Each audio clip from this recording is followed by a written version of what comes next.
All right, guys, this whole Bitboy stuff is just getting more and more juicy by the minute.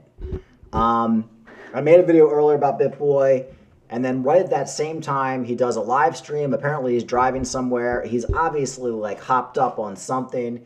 He's just railing against TJ and the Hit Network guys and Carlos. We're gonna play a little bit of that.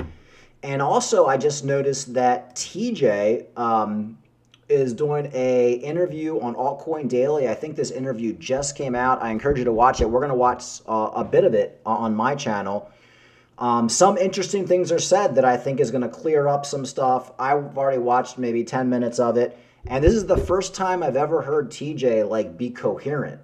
Like I really thought he may have just been like a big dodo bird because every time I saw him on the Bitboy channel, like he just didn't say anything. And I think it's because he doesn't know a lot about crypto. So when you ask him crypto stuff, he's just like, yeah. But he actually presents himself quite well here.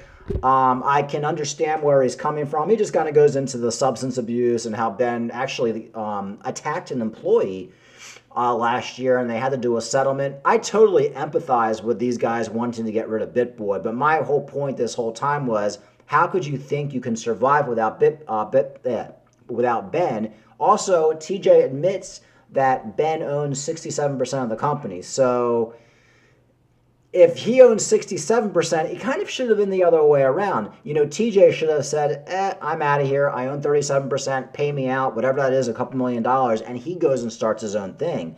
You can't really fire the guy like Ben, who owns 67%. So the whole thing is weird. But it's nice to see TJ talk. Like I said, I've been watching the Bitboy channel for years, and I really thought TJ may have had Down syndrome or something. And I'm not trying to be mean. Like I really didn't think he could talk, and now here he is.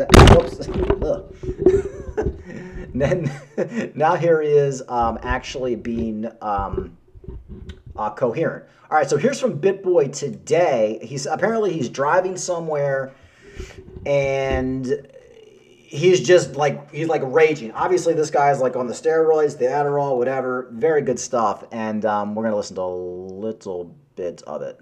Guys, crypto. Let's talk crypto today. We have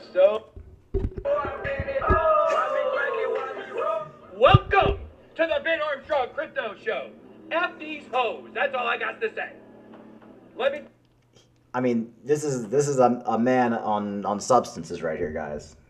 Tell you what, boys and gals, I cannot believe the audacity of these people to go live today. I know you can't believe it either, and nobody can believe what they've done. No one can believe it. But the fact is, everybody knows they are criminals. And I just tweeted, just so everyone knows, going forward, any person who appears on the show, anyone that appears on any of the channels outside of Frank, I will not include Frank. Frank does not get included. Every person that appears on camera at Discover Crypto will now be getting a personal lawsuit and also included on our major lawsuits that are coming. Guys, these lawsuits are not threats. It takes a few weeks to get these things together, but let me tell you, look, Bitboy, this is Ben's MO for years. When somebody pisses him off and somebody says something he doesn't like, he always goes to the lawsuit, just like with a Tozy. I don't know, guys. I stand by everything I said, but I'm starting to empathize with the TJs and all those guys. Can you imagine dealing if you're working with this guy every single day? Now, they knew he was a crackhead going into it, and he made them a lot of money. So, yeah, I stand by that. They should have just stuck it out or whatever. But, man, it must be hell working with this guy every day. Oh, my God. I think I might shoot myself. It's going to be good. We have so many charges coming for these people, and I will be meeting with the FBI this week. Everybody saw what happened. He's meeting with the FBI this week, guys. And the CIA. And the CIA and the Navy SEALs. He's meeting with everybody this week. Go check out Carlos Crypto. You guys should go check out Carlos Crypto. The unbelievable deleting of comments over there and trying to control it. Hey, guys, only reason people are watching it is because they're watching to see what the F you're going to say. Hey, and I know things. I know y'all just lost a bunch of money. I know you just lost a bunch of money that you were counting on coming in. on a regular basis, and now it's not come either. And guess what? I'm gonna take your other one too. Don't worry. Let me tell you what. I think he's probably talking about how they're losing sponsors over there, and the sponsors are probably coming over to Ben, which I predicted. Because, like, no matter how crazy Ben is, we see he's crazy. We see he's mental. I could watch this all day. I love it. This is like my soap opera. Like, I'm so entertained right now. I love it. I just love watching this stuff. I love everything. As long as you can go into this knowing he's a scammer and you'll lose all your money and you're watching a crackhead. But, guys, this is good stuff. All right, watch a little bit more. Let's talk crypto, guys. Welcome to our Crypto Show. We are going to talk crypto today. Guys, AJ is not with me today because I'm traveling. Now, you guys will find out down the road what was going on during this time, where I was traveling to, what I was doing. Anyway, all right, so now we're going to go over to... Now, this is a long interview. Like I said, I got through like 15 minutes of it, and I'm like, I should probably make a video because... There's a lot of interesting things being said right here. It kind of is giving you a glimpse into what was going on behind the scenes and the craziness. And like I said, I totally understand why TJ and Carlos and all these guys wanted to get rid of Ben. It must have been hell working with him. But like I said, he's the talent and he owns 67% of the company. Like, it's not going to end well. And if you notice, their viewership on... Discovery Crypto is down like 80%. Nobody's watching their live streams anymore. If Ben's doing a live stream, they're watching his. So this was not rocket science. I mean, the whole company is going under. And that's why I thought, like, what are you guys doing? Just deal with the freaking crackhead. The crackhead made you millions of dollars. Deal with the crackhead. That's all you had to do. Deal with the fucking crackhead. But anyway, they couldn't do it. But we'll listen to a little bit of this. I'm going to do some commentary on it. Like I said, this is the first time I've ever seen TJ like coherent. I really thought he may have been like a mute or like some. I don't know. So he actually presents himself, from what I've seen so far, relatively well. And like I said, I think the reason I thought he wasn't coherent because I don't think he knows anything about crypto, much like pretty much most YouTubers don't. So that's probably why he wasn't making any sense to me. All right, let's listen to a little bit of this. There's actually some good stuff.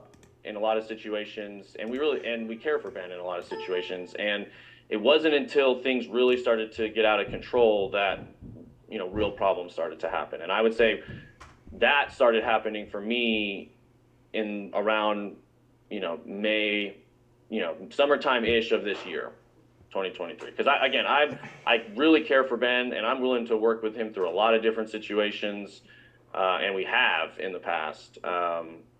So you say you care for Ben. The audience is probably shouting. The actions don't show it. So I do want to break that down with you. Let's do it. Why did you fire Ben? We had to remove Ben from the company for a variety of different reasons. The main one was the material harm and damage he was creating, a massive amount of liability exposure to the company, himself, and every single one of the employees within the company. For a variety of different actions, for a variety of different reasons, a lot of the things he was doing was creating massive legal liability exposure for the company. Not just what was listed in those allegations. So I don't know if you want to go through, we've listed the reasons: misappropriation of funds, substance abuse, and employee abuse. That's the main, most of it. And I want to just remind the audience on my end, this is all alleged. There are two sides to every story. But I understand, like, if the allegations are true, then obviously that is incredibly fireable.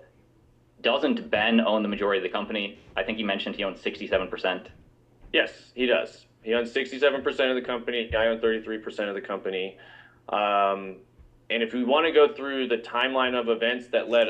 Okay, guys, I think this was like the nail in the coffin right here, because a lot of people were thinking, well, Ben has been saying he owns 67% of the company, and everybody's like, no, that's not possible. There's no way. Like, how could this be happening if he owns 67%?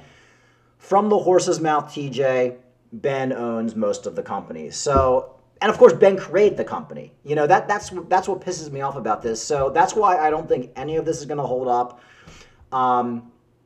Now, TJ is going to go into some of the allegations that they used to get rid of Ben. I mean, some of the allegations sound pretty bad. I mean, they had a settlement and all that stuff. But like I said, TJ should have just left the company and got a payout. He's basically a 30% owner.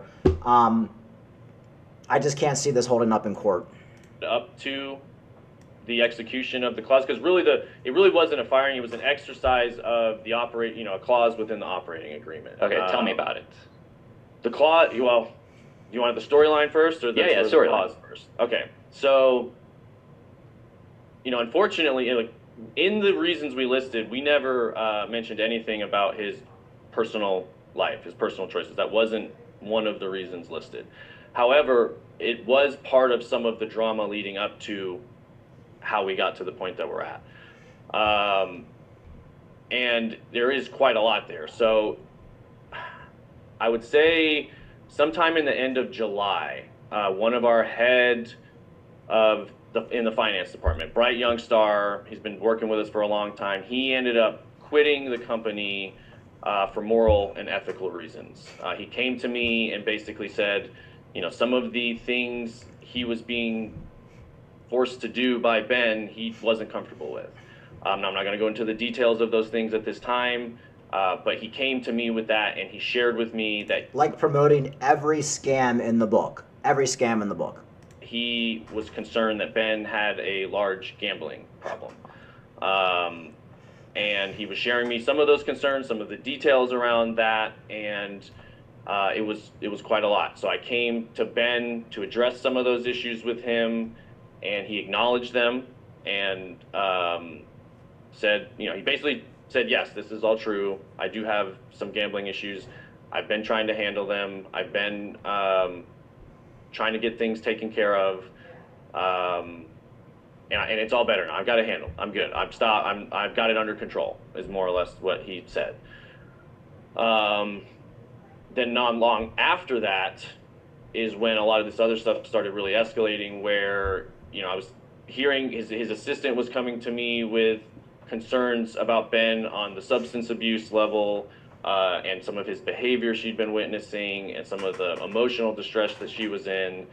And then basically one day, it was a Thursday afternoon, middle of August, I was out of the office on an offsite meeting all day, and he started to come into the office and tell a lot of the employees that him and his wife had gotten in a big fight, and that he was going to be leaving his wife. They're going to be getting a divorce. And what did I say 2 videos ago? I said the next chip to fall within the next 6 months to a year is Ben's wife will leave him. Guaranteed. I'd put $10,000 on it right now if anybody wants to take the bet. I'm willing to do that within the next year.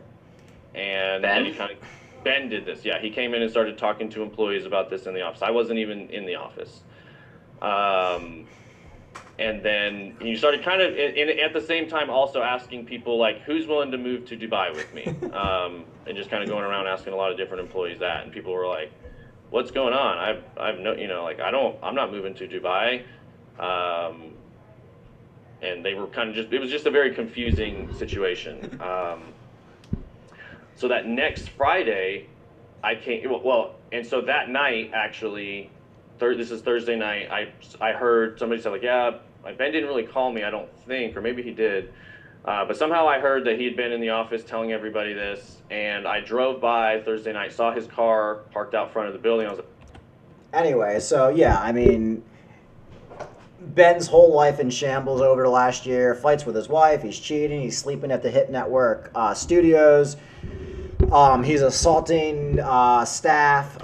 They actually assaulted somebody, and it's in this video somewhere, and they had to do, Hit Network had to do a payout for one of the people that Ben assaulted. That's already public, and get your basis for them. So we sort of talked about drugs already, but let's just start with misappropriation of funds. Like, specifically, how did Ben do that?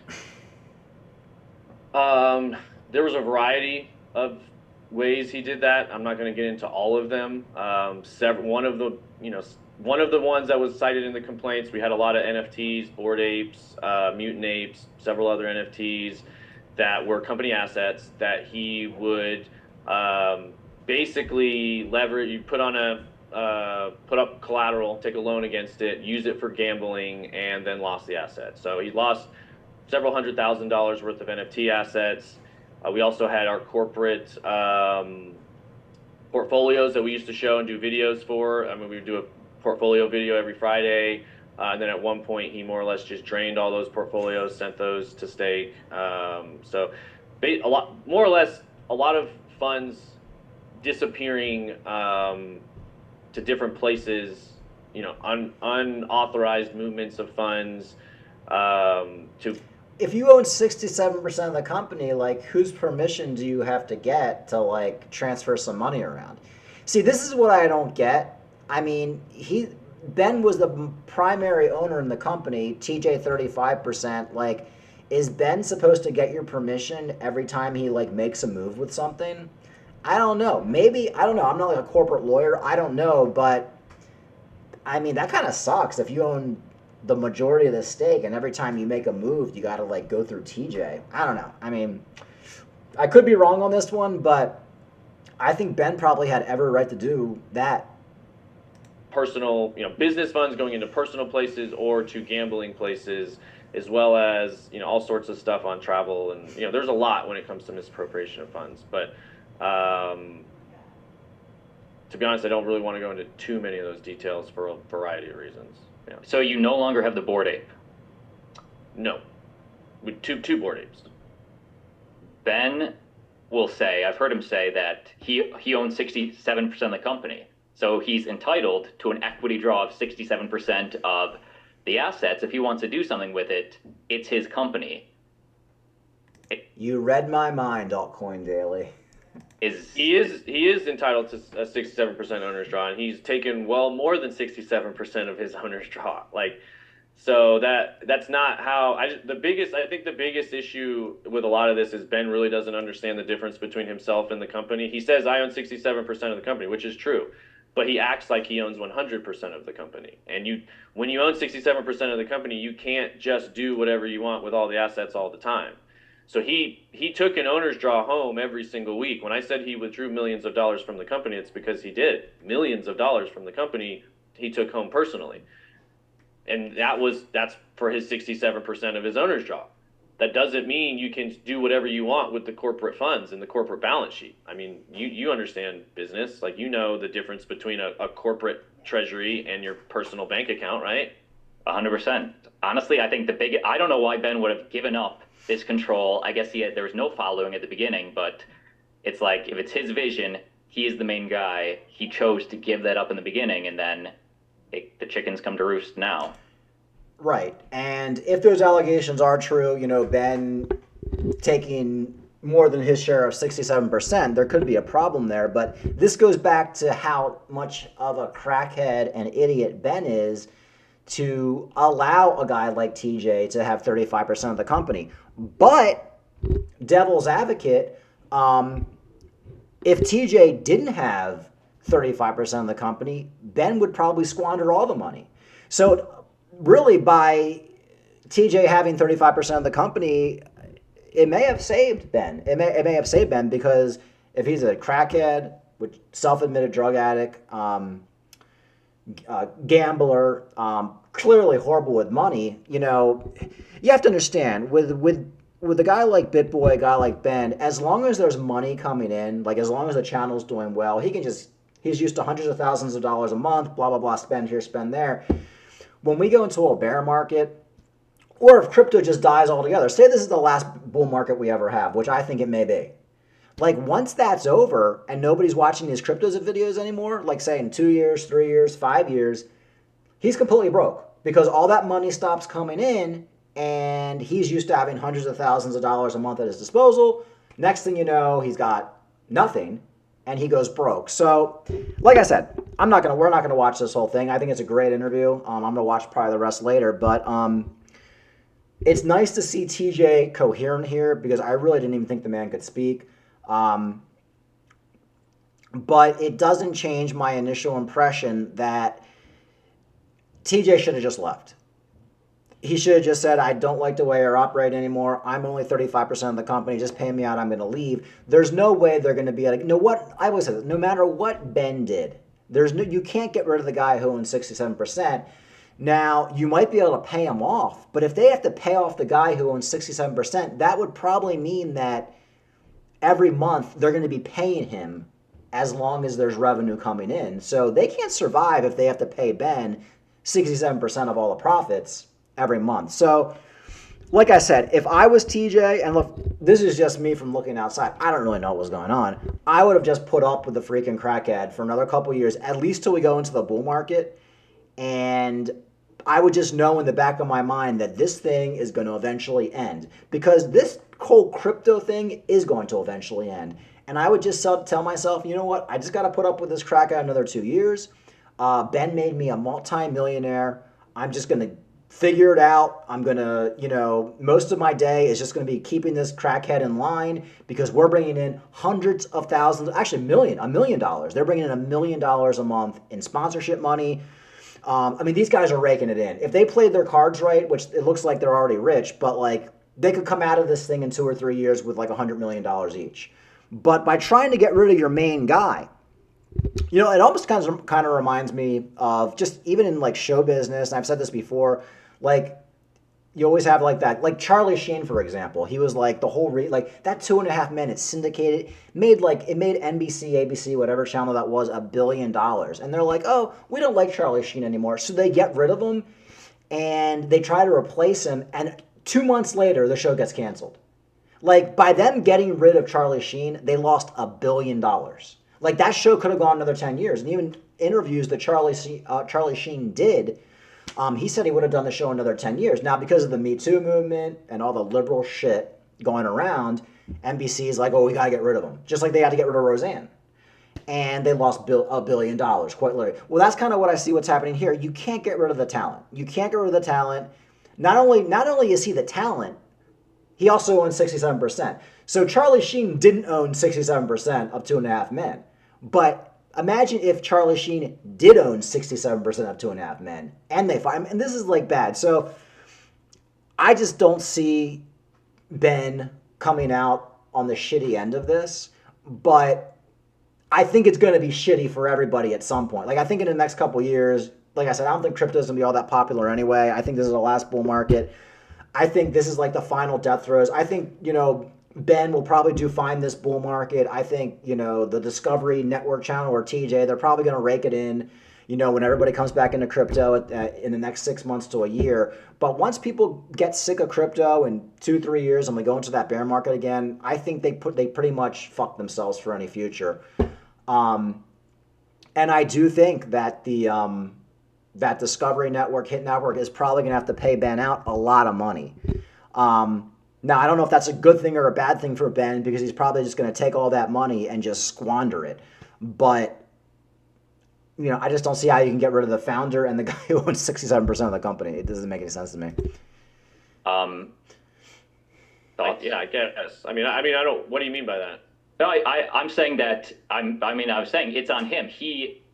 If it was, it was my way of agreeing with you that in this corporate structure, then he has to abide by his own personal stuff versus the corporate stuff. If he just owned all of it, then he could do whatever he wanted. But the minute you put in the corporate structure, then you have other right. As soon as you enter into any kind of partnership with any other party, whenever there's any other interested party in the agreement, you have to abide by the operating agreement that you sign. And that's basically what this comes down to.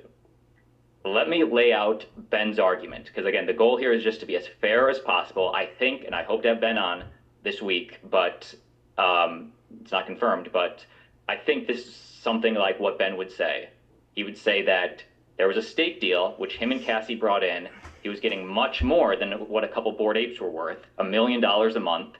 He would say that he made money for the company. All his shows were successful. The smaller Hit Network shows that were your idea, potentially, they're not bringing in money. If he is responsible for bringing in the majority of the earnings of the company, if he's taking home a lesser amount, it's a non-factor. But he's not taking home a lesser amount. He was taking home tons of money. That's my point.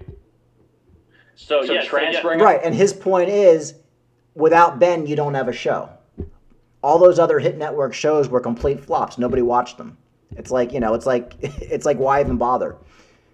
from his account or the business account to his personal account.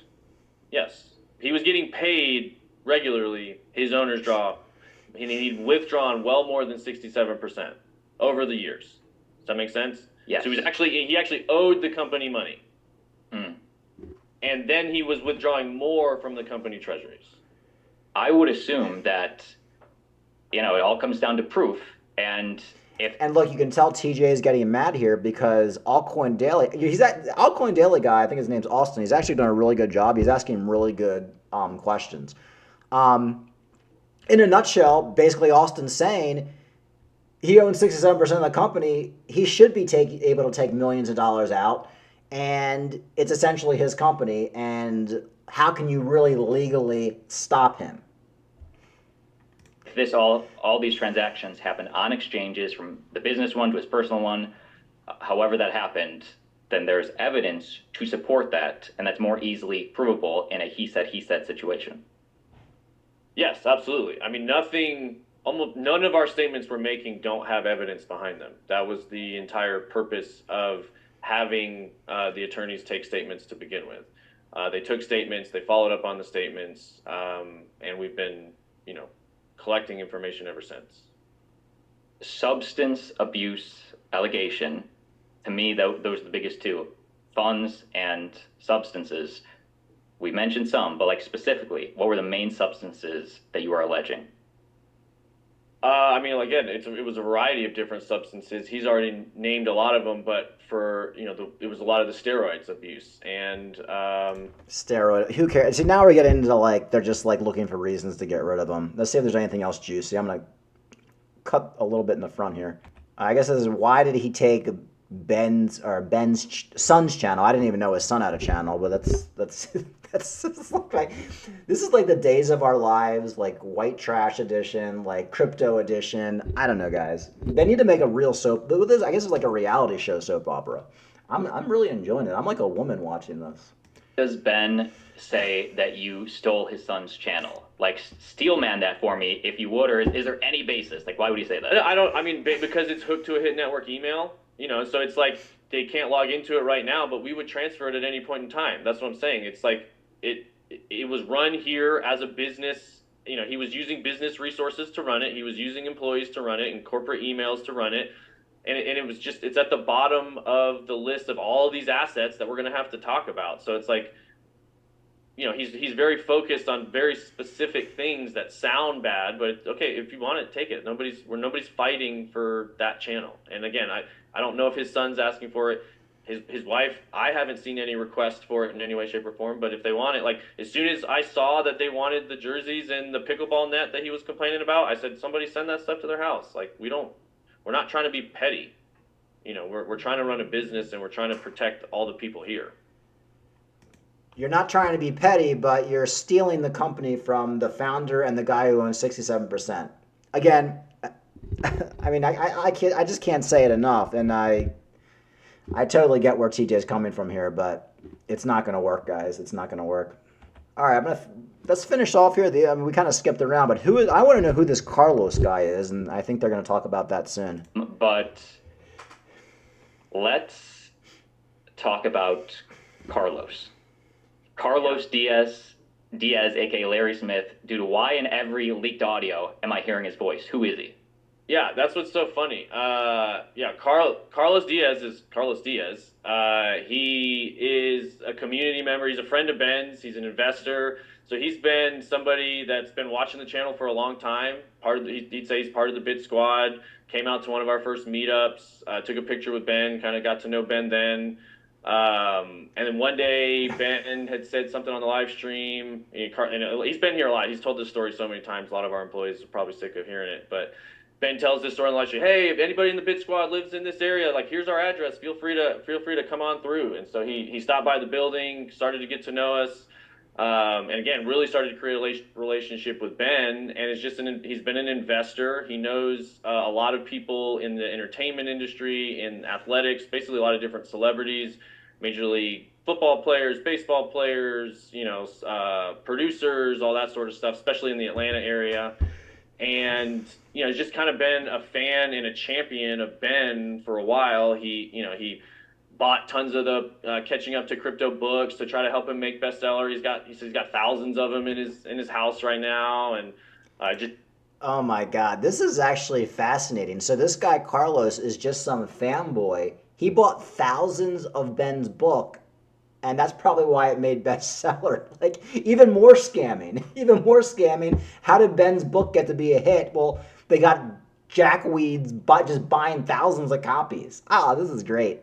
just giving them away to everybody, and has invested in a couple different projects with Ben, and just really believed in everything Ben was doing. And Ben would come to him with projects and ideas, and Carlos would invest, and he'd help try to get other people to invest. And so he's basically just an investor, more or less. And he's been a friend to Ben and has been trying to help him through this situation, much like many of the rest of us.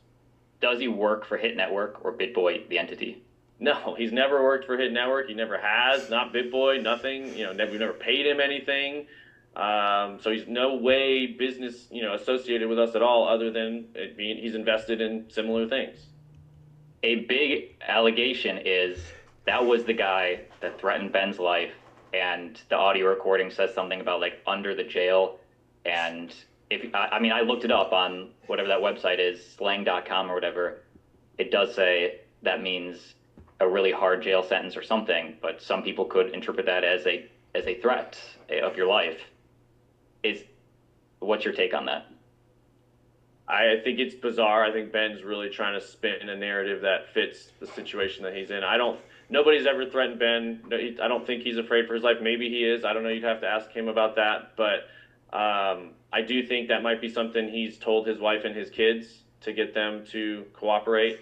But no, Carlos has never. I think I know what under the jail means. It does mean or under the whatever you said of under the means a hard prison sentence. Like it's not. I don't put any relevance on many of his statements, especially the recent ones.